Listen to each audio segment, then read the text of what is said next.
Live at Onigashima, I'm Anthony. And I'm Jimmy, and today we have another great chapter, chapter 1145, long ass title, The Blazing Branches 8 Force number 2. Woo! Yeah, But long title for real. I don't know what's up with that title, honestly. This cover story continuing. I think we kind of, at this point, like we know what's happening. Like I just want to see this get on to the next thing. Good thing that Pepe's still alive. I think this is just gonna lead into what we said earlier. They're gonna team up now. Something's gonna happen, but I just want that something to happen. Yeah. I said last week, getting bored of this cover story. Yeah, for sure. Yeah, we'll see what happens later. Just to go directly into the chapter, I like that we see them kind of just hunting for food and stuff, and we can see that they're blissfully unaware of everything happening above them. Mm-hmm. They're just in the underworld, just trying to heal Loki and shit. Yeah. We got Zoro and Sanji with a really cool attack actually, where they're working together. Yeah, we've seen this before. At first when I was reading, I was like, oh, Zoro's just doing it by himself. I was like, oh no, wait, Sanji actually assisted. Wow. My Zoro bias is coming out there a little bit as I was reading. Yeah, bro. But it was pretty sick. We see another homie too, which is kind of cool. It's kind of interesting that Big Mom has had a lasting effect here, and these homies are still just out and about. I imagine if Big Mom dies, these homies. I mean, the theory is we don't know, right? The theory is still that Big Mom's alive because the homies are alive, in my opinion. But I don't know. I think so too. I think Big Mom could still be alive. Maybe she comes back into play later, but that'll be way down the line. Yeah, I know. The other thing that I thought was a little bit weird about this chapter was there's a one interaction from Sanji and Zoro that I thought was a little out of character. Maybe it could be Sanji being sarcastic, but I feel in the past, when Sanji's oh, it was incredible, you look like a head of broccoli sailing through the sky or whatever. Yeah, he's calling him broccoli head, but also the fact that he's even giving him a little bit of credit, even if sarcastically, I feel is not what Sanji used to do. I feel he was always no, you couldn't have done that shit without me. It's because he's more confident now, dude. It's because his powers are stronger now, so he feels better roasting Zoro easy. I mean, I think it's just another out-of-pocket Sanji comment, to be honest. It could be. I don't know if it's maybe a weird translation with this version that we're reading either, though. That's true. But one other funny thing in this chapter also is just Luffy slamming Loki with boiling hot foods and scorching hot foods. Yeah, that gave me a laugh. I was dude, trying to kill him. Luffy's have another. He's bro, you gotta eat to live. And this guy's I'm trying, relax. I do like that Luffy, they start talking about the God's Knights, and Luffy's the World Government Knights, first I'm hearing about this, and obviously by the end of the chapter, the Straw Hats have their first interaction with a God's Knight. So Gunko comes down, and we're gonna see some crazy stuff with her and the rest of the Straw Hats. So it's Jinbei, Brook, Usopp, Nami, and Colin, right? Yeah, and which I think this is kind of going to go into what I was saying last week also. I feel this is confirming it even more, where I thought all the other children would be saved, except Colin, that he's going to be captured. Right. And I feel Gunko coming here directly is leaning more into that direction now also. And I feel she's going to capture him because she's oh wait, there was another child. So clearly they want to capture all of the children, not just a handful of children on Elba. Yeah, that's true. I think one thing, this is kind of a power scaling thing that I want to get into. So a little earlier in the chapter, we got the fire blazing and everything, and they're oh my god, firefighting team, help. And they give credit to the firefighting team, but really it was just Jinbei who jumps in and shoulder throws the giant wave. And when I was reading that, I was man, Jinbei really only gets to do anything when there's fire and water involved. I mean, only when he can hard counter things. Right, and so I'm wow, that's not really a Jinbei feat. But then at the end of this, it's Jinbei's the strongest one on this ship. So it's he's gonna probably have to fight Gunko, or all of them are gonna have to fight Gunko, and this is gonna tell us specifically if this ends up being a fight, right? Who's stronger, first Yonko commanders or God's Knights, because we kind of thought about that before, right? I don't know if Jinbei is first commander level. Yeah, I do think he's strong, and I really like this feat from him. I will say one thing that makes this fight interesting also, though, is since Jinbei controls water and Gunko has a devil fruit, he can use that to his advantage.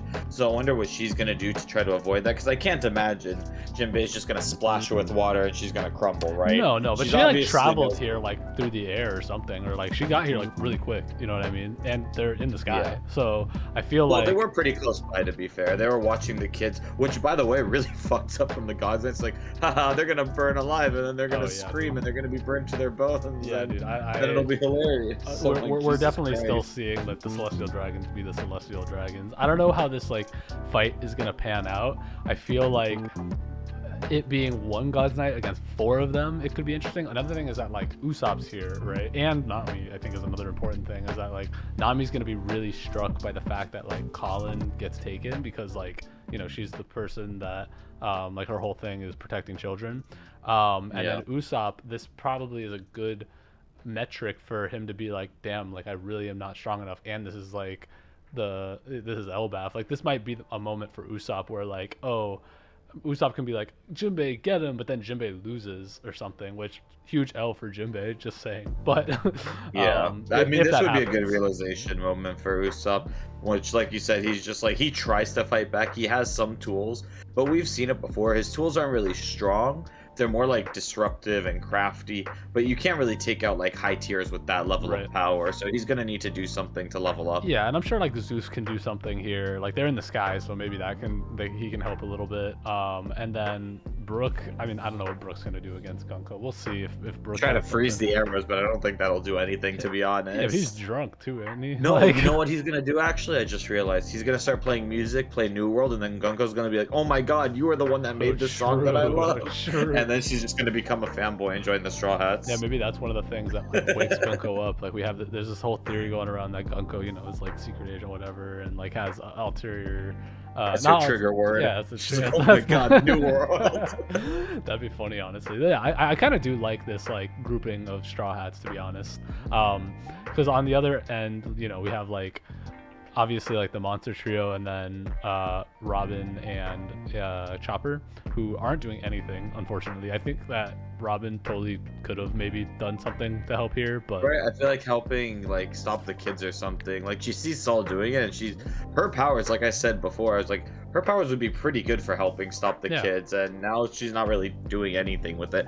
Even if it's not just like grabbing them directly, get like a tree branch and try to do it like Saul was doing and grab them all together or yeah, do something, like, right? come on. Like I feel Yeah. like Robin needs to step it up, I think. Which it sucks. I love Robin, but I'm sure we'll see them do something. And Chopper obviously is going to be set up to like help the kids. He's gonna be that healing them maybe- afterwards yeah. and stuff. Um, So But to go hopefully back, not we before they skipped a burn. really big part of the chapter here. So before, like going back to, they're talking to Loki. We're getting more like humanization from Loki, which I think is cool. I really like actually like getting to talk to Loki, and like I didn't really think this was gonna happen where we just got like a full out conversation with him. But we get like this first part of a flashback, and this is telling me that like we're gonna get more of this flashback as time goes on, and maybe this is gonna be the Rock's flashback, because we see that he challenges Rocks as a kid with Whitebeard there, and Rocks just like whacks him, dude. He does not hold back. That was kind of, and even Whitebeard's like, dude, that was a kid. Like, relax. He's like, chill, Like, dude. he just wanted to be your friend and be on your green. He's like, nah, fuck that. I'm gonna murder it. Yeah, bro. Like, so So clearly, we can see Rox is like truly evil. I know people talked about it before, where it's like, oh no, Rox, maybe he was just said to be evil. He's just said to be misunderstood because that's how the government painted him, and that's all the information we have. But I don't know. This is pretty conclusive. he He's could kind be of a an little asshole. bit more. Yeah, it's true. I mean, he definitely like you see Loki next to the rest of the giants that are right there, or I assume are giants, right? And he's like way bigger than them because he's an Oni, or like ancient giant or whatever. So, I don't know. Maybe Rox was like, "Yeah, you're not like really a kid." I don't know. Like, I still think Rox can be like a more ambiguous character, but I don't think he's good at all anymore. So, No, definitely not. um, And I mean, but I also think it was very interesting how Loki, like, the reason he didn't like Shanks is like he just doesn't like pirates in general, right. and it's because of this interaction. He's like, "Oh, you shouldn't look for up to your heroes because they're just gonna disappoint you." Is kind of the theme I'm getting from this. Like, Mhm. it's the whole thing, like, never meet your hero, right? Because they're not gonna be the same person you thought them to be.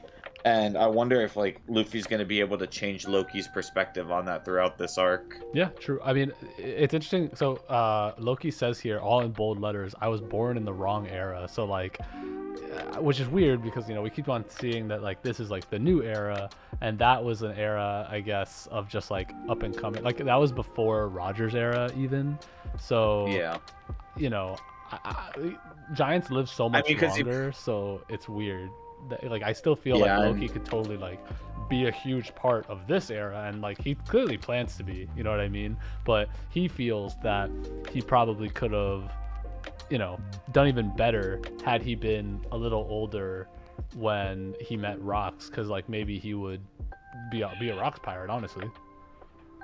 see, I mean, that actually makes sense to me. I was actually thinking of it in the other way that it was like more like Roger was like, I was born too early, and he would want to be a kid like later on, because maybe now he feels more like he's lost more hope, and that's why he's more chaotic than we thought he True. should be, because like he's seen all the horrors of the world. And I mean, his eyes are still covered, and it just keeps giving me like reminders of Fujitora. It's like, obviously he didn't blind himself, right? Because even as a kid he's blinded, but it's just that theme of not seeing the horrors of the world and trying to like ignore them or like look past them instead of like trying to fix them anymore. Either that or just like falling into those like deep, dark, like depressing like themes also, Well, I think instead that's of being like Luffy and fight through them. right, and I think that's a good opportunity for Luffy to like you said, like show him the light a little bit, because he's so jaded after all these like defeats and like him trying to be a good guy, and then he, I guess, flipped, at some point, or maybe he's Yeah. more ambiguous now after like trying so hard. It's like kind of the opposite